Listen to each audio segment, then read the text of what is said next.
San Gerlando, patrono della città di Agrigento, torna a essere solennemente venerato all'interno delle mura da lui fondate, dopo ben 8 anni dalla chiusura della cattedrale. I festeggiamenti in occasione del santo hanno avuto inizio proprio con la riapertura della cattedrale e con la processione delle reliquie fra le vie del centro storico, terminando con il pontificale presieduto da Monsignor Ignazio Zambito. Alla celebrazione della Santa Messa non è mancata la presenza di autorità civili e militari, registrando inoltre la partecipazione di tanti fedeli provenienti da tutta la diocesi e dalle confraternite locali, emozionati nel poter assistere nuovamente alle funzioni religiose all'interno della propria chiesa madre.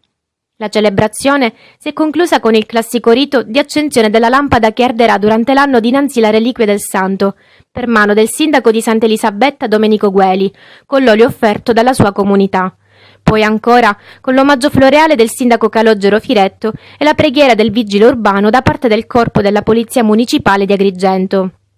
La funzione è stata occasione per ringraziare tutti coloro che hanno reso possibile la riapertura della cattedrale e per ricordare che i lavori di messa in sicurezza dovranno proseguire per il recupero del lato nord ancora interdetto.